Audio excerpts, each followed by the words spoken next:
सर्वकार्मार्थ सिद्ध्यर्थम जप मुदीरिये।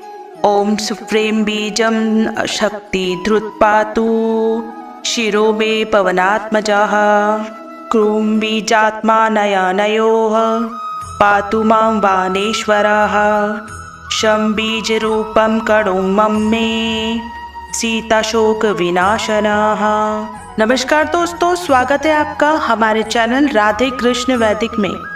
आज हम आपको बताएंगे कि संतान सप्तमी या संतान साते या ललिता सप्तमी व्रत तिथि कथा पूजा विधि कब है 2023 में, कब मनाई जाती है, शुभ मुहूर्त तिथि। तो भक्तों, यदि आपको वीडियो पसंद आए तो वीडियो पूरा ज़रूर देखें, वीडियो को लाइक करें और हमारे चैनल को सब्सक्राइब ज़रूर करें। तो चलिए शुरू करते हैं। हर हर महादेव। यह व्रत संतान प्राप्ति एवं उनकी रक्षा के उद्देश्य से किया जाता है। ऐसा माना जाता है कि संतान सप्तमी के व्रत के प्रभाव से संतान के समस्त दुख परेशानियों का निवारण होता है। संतान सप्तमी व्रत। संतान सप्तमी का व्रत माताएं अपनी संतानों की लंबी आयु के लिए रखती हैं। इस व्रत के दिन किसकी पूजा और किस तरह से की जाती है, इसकी जानकारी आपको हम दे रहे हैं। संतान सप्तमी कब मनाई जाती है? यह व्रत हिंदी पंचांग अनुसार भादो मास शुक्ल की सप्तमी के दिन मनाई जाती है। इसे ललिता सप्तमी भी कहा जाता है। हर वर्ष संतान सप्तमी मनाने की तिथि की अलग अलग दिन होती है। संतान सप्तमी व्रत कब है? तो दोस्तों, आगे बढ़ने से पहले वीडियो आपको पसंद आ रही हो तो चैनल को सब्सक्राइब जरूर से करें। इस वर्ष संतान सप्तमी का त्योहार 22 सितंबर को मनाया जाना है। इस साल संतान सप्तमी व्रत पूजा के मुहूर्त का समय इस प्रकार है। त्योहार का नाम संतान सप्तमी कब मनाई जाती है? भाद्रपद शुक्ल पक्ष की सप्तमी तिथि को। 2023 में कब है? 22 सितंबर को। पूजा का समय 7:35 से सुबह 9:10 के बीच एवं दोपहर 1:55 से शाम 5:05 तक। संतान सप्तमी 2023 शुभ मुहूर्त एवं तिथि। सप्तमी तिथि 21 सितंबर 2023 को दोपहर 2:14 पर शुरू होगी और अगले दिन 22 सितंबर 2023 को दोपहर 1:35 पर समाप्त होगी। पूजा का शुभ मुहूर्त सुबह 7:35 से सुबह 9:10 के बीच होता है। इसके अलावा दोपहर में 1:55 से शाम 5:05 तक भी संतान सप्तमी की पूजा की जा सकती है। संतान सप्तमी का व्रत क्यों किया जाता है? यह व्रत स्त्रियां पुत्र प्राप्ति की इच्छा हेतु करती हैं। यह व्रत संतान के समस्त दुख परेशानी के निवारण के उद्देश्य से किया जाता है। संतान की सुरक्षा का भाव लिए स्त्रियां इस व्रत को पूरे विधि विधान के साथ करती हैं। यह व्रत पुरुष अर्थात माता पिता दोनों मिलकर संतान के सुख के लिए रखते हैं। संतान सप्तमी व्रत तिथि। तो दोस्तों, आगे बढ़ने से पहले यदि आपने अभी तक हमारे चैनल को सब्सक्राइब नहीं किया है तो तुरंत ही हमारे चैनल को सब्सक्राइब करें। धन्यवाद। भाद्रपद शुक्ल पक्ष की सप्तमी के दिन प्रातः जल्दी उठकर स्नान कर माता पिता संतान प्राप्ति के लिए अथवा उनके उज्जवल भविष्य के लिए इस व्रत का प्रारंभ करते हैं। यह व्रत की पूजा दोपहर तक पूरी कर ली जाए तो अच्छा माना जाता है। प्रातः स्नान कर स्वच्छ कपड़े पहनकर विष्णु शिव पार्वती की पूजा की जाती है। दोपहर के वक्त चौक बनाकर उस पर भगवान शिव पार्वती की प्रतिमा रखी जाती है। इनकी पूजा उन्हें चढ़ाया गया प्रसाद ही ग्रहण किया जाता है और पूरे दिन व्रत रखा जाता है। संतान सप्तमी पूजा विधि। शिव पार्वती की उस प्रतिमा का स्नान कराकर चंदन का लेप लगाया जाता है।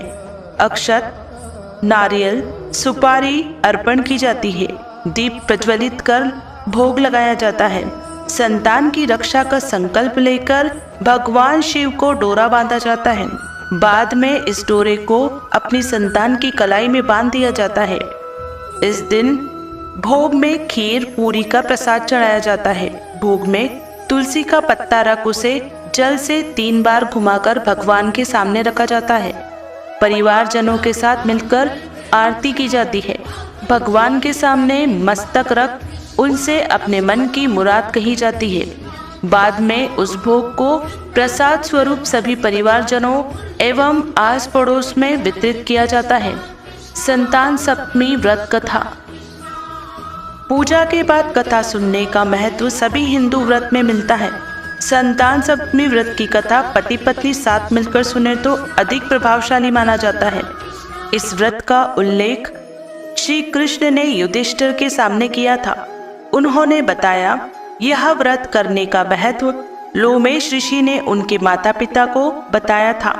माता देवकी के पुत्रों को कंस ने मार दिया था, जिस कारण माता पिता के जीवन पर संतान शोक का भार था, जिससे उभरने के लिए उन्हें संतान सप्तमी व्रत करने को कहा गया। लोमेश ऋषि द्वारा संतान सप्तमी की व्रत कथा। अयोध्या का राजा था नहुष। उसकी पत्नी का नाम चंद्रमुखी था।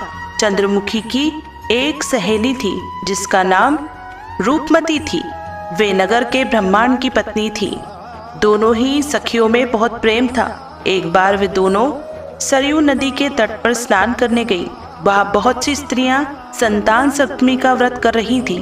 उसकी कथा सुनकर इन दोनों सखियों ने भी पुत्र प्राप्ति के लिए इस व्रत को करने का निश्चय किया, लेकिन घर आकर वे दोनों भूल गई।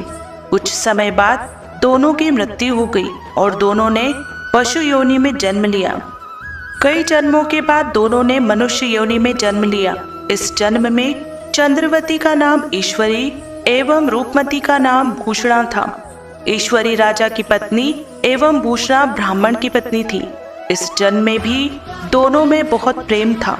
इस जन्म में भूषणा को पूर्व जन्म की कथा याद थी, इसलिए उसने संतान सप्तमी का व्रत किया, जिसके प्रताप से उसे 8 पुत्र प्राप्त हुए। लेकिन ईश्वरी ने इस व्रत का पालन नहीं किया, इसलिए उसकी कोई संतान नहीं थी।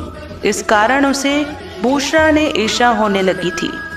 उसने कई प्रकार से भूषणा के पुत्रों को मारने की कोशिश की, लेकिन उसके भूषणा के व्रत के प्रभाव से उसके पुत्रों को कोई क्षति न पहुंची। थक-हार कर ईश्वरी ने अपनी ईर्ष्या एवं अपने कृत्य के बारे में भूषणा से कहा और क्षमा भी मांगी। तब भूषणा ने उसे पूर्व जन्म की बात याद दिलाई और संतान सप्तमी के व्रत को करने की सलाह दी। ईश्वरी ने पूरे विधि विधान के साथ व्रत किया और उसे एक सुंदर पुत्र की प्राप्ति हुई। इस प्रकार संतान सप्तमी के व्रत का महत्व जानकर सभी मनुष्य पुत्र प्राप्ति एवं उनकी सुरक्षा के उद्देश्य से इस व्रत का पालन करते हैं। तो दोस्तों, आज के लिए केवल इतना ही। हम आशा करते हैं कि हमारी प्रस्तुति आपको पसंद आई होगी। अपने विचार अभिव्यक्त करने के लिए कमेंट करें, वीडियो को लाइक करें, शेयर करें और कृपया करके चैनल को सब्सक्राइब जरूर से करें। हम लोग आपके मंगल जीवन की कामना करते हैं। सदा स्वस्थ रहें, मस्त रहें और व्यस्त रहें। मिलते हैं अगले वीडियो में। तब तक आप लोग अपना ध्यान रखिएगा। जय जय श्री राम। हर हर महादेव। जय श्री कृष्ण।